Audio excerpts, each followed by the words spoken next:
Imagine trying to empty the ocean with a single bucket, one scoop at a time. That's essentially what we were asking computers to do with artificial intelligence for decades. And then, almost overnight, AI went from a frustrating academic curiosity to something that could beat world champions, write poetry, and generate photorealistic images. What changed? It wasn't smarter algorithms. Those had existed for years. No, the real revolution happened in silicon. And it started with a chip that was originally designed to make video game explosions look cooler. Stay with me here, because by the end of this video, you'll understand something that even many tech professionals get wrong: why the specific shape of a computer chip determines whether AI is possible at all. Let's start with what's actually inside your computer right now. Your CPU, your central processing unit, is like a genius mathematician locked in a room. This mathematician is incredibly fast. We're talking about solving a complex calculus problem in a nanosecond. Give them any task: balance a checkbook, simulate weather patterns, decode encrypted messages, and they'll figure it out brilliantly. But here's the thing, there's only one of them. And what happens when you hand a genius mathematician a million simple addition problems? They solve them perfectly, one at a time, while the pile just keeps growing. Modern CPUs typically have somewhere between 4 and 64 of these genius cores. Apple's M3 Max, 16 cores. Intel's top consumer chip, 24 cores. They're optimized for what engineers call sequential processing, doing one thing incredibly fast, then moving to the next. And here's a number that will surprise you. CPUs dedicate roughly half of their transistors, those tiny switches that do the actual computing, not to math, but to cache and control logic. They're spending half their brain power just figuring out what to do next and remembering what they just did. For most computing tasks, this makes perfect sense. You want your email to load fast. You want your spreadsheet to calculate instantly. You want that one task done now. But then came neural networks. And neural networks don't work like spreadsheets. Here's what a neural network actually does when it processes, say, an image. It takes that image, let's say a photo of a cat, and it breaks it into millions of tiny pieces. Then it performs the same mathematical operation on every single piece simultaneously. And that operation? Matrix multiplication. Literally just multiplying grids of numbers together. Now here's the crucial insight. Matrix multiplication accounts for over 90% of what neural networks do. Not complex calculus, not sophisticated logic, just multiplication and addition. The same operation, millions of times, in parallel. So you're handing our genius mathematician a billion kindergarten-level math problems and asking them to do each one separately. This is why AI researchers were stuck for decades. The algorithms worked, the theory was sound, but the hardware couldn't keep up. In 2012, the best image recognition systems had an error rate of 26%, more than 1 in 4 images classified wrong, despite billions of dollars in research. And then 3 researchers at the University of Toronto tried something different.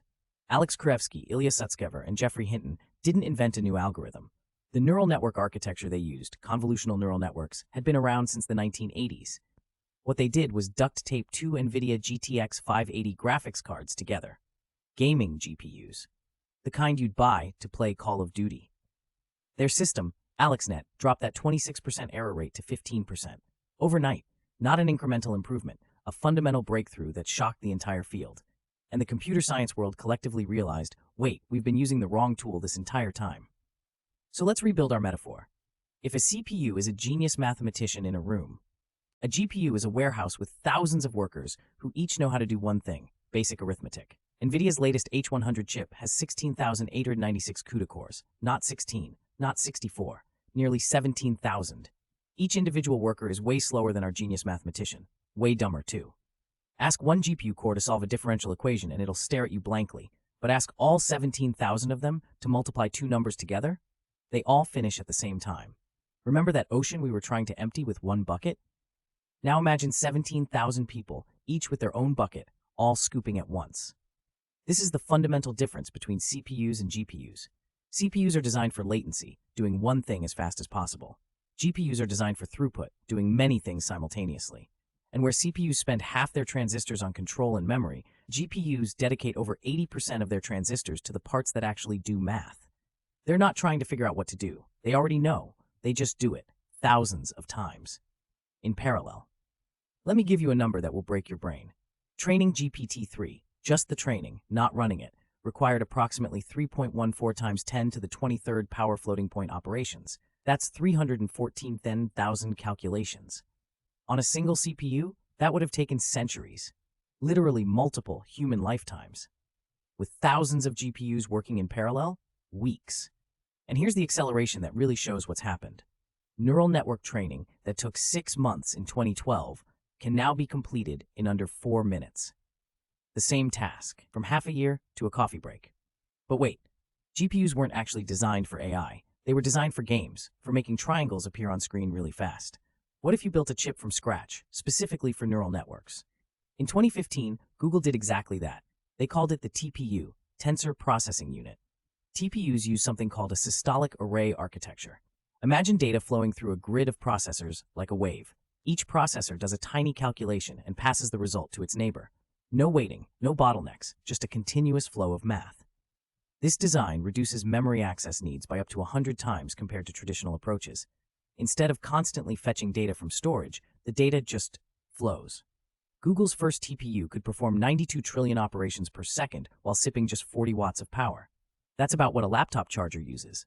Today, Google's TPU V4 pods connect 4,096 chips together, delivering over 1 exaflop of computing power. That's a quintillion calculations per second, a number so large our brains literally cannot comprehend it. There's one more piece of this puzzle that nobody talks about: memory bandwidth. It's the unglamorous secret sauce. Think of it this way. You can have the fastest workers in the world, but if they can only receive information through a garden hose, they're going to spend most of their time waiting.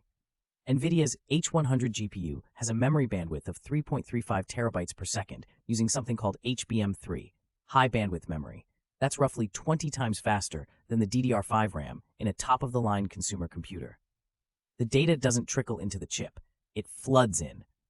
This is why you can't just download an AI model and run it on your laptop the way Google runs it. Even if you somehow had the processing power, you'd starve the chip of data. The world has noticed. The AI chip market exploded from $8 billion in 2019 to an estimated $53 billion in 2023. NVIDIA's stock price increased over 200% in a single year. They're now one of the most valuable companies on Earth for making chips. And as NVIDIA CEO Jensen Huang put it, the CPU scaling predicted by Moore's law has ended. The future of computing is accelerated computing. He's not wrong. For 50 years, we made computers faster by making transistors smaller. That's hitting physical limits. Atoms can only get so small. But AI chips aren't just getting smaller, they're getting smarter about what they do in parallel. So let's bring it all together. CPUs are brilliant generalists, the Swiss Army knife, perfect for running your operating system, your browser, your games, anything that requires flexibility and quick decisions. GPUs are parallel powerhouses, 17,000 workers doing the same simple task simultaneously. Originally designed for games, accidentally perfect for AI. TPUs are purpose-built specialists, engineered from scratch for one thing: making neural networks run as efficiently as physically possible. And this is why AI suddenly exploded. The algorithms didn't change much. What changed was our ability to actually run them. Every AI application you've seen in the last few years, every chatbot, every image generator, every breakthrough, was made possible because we finally gave artificial intelligence the kind of brain it needed. Not a genius mathematician, an army. Here's what blows my mind about all of this. The neural network algorithms behind today's AI were largely developed in the 1980s and 1990s. Researchers knew they would work if they could just scale them up. They were right. They just had to wait 30 years for the hardware to catch up. And we're not done. New chip architectures are being developed right now that could make today's GPUs look as primitive as a calculator. Neural processing units, optical computing, quantum acceleration. The next revolution might be closer than we think. If you found this helpful, smash that subscribe button because I'm breaking down the technology shaping our future every single week. No hype, no jargon, just clear explanations of things that actually matter. And if you want to go deeper down this rabbit hole, check out this video on why AI training costs millions of dollars and whether that will ever change. I'll see you in the next one.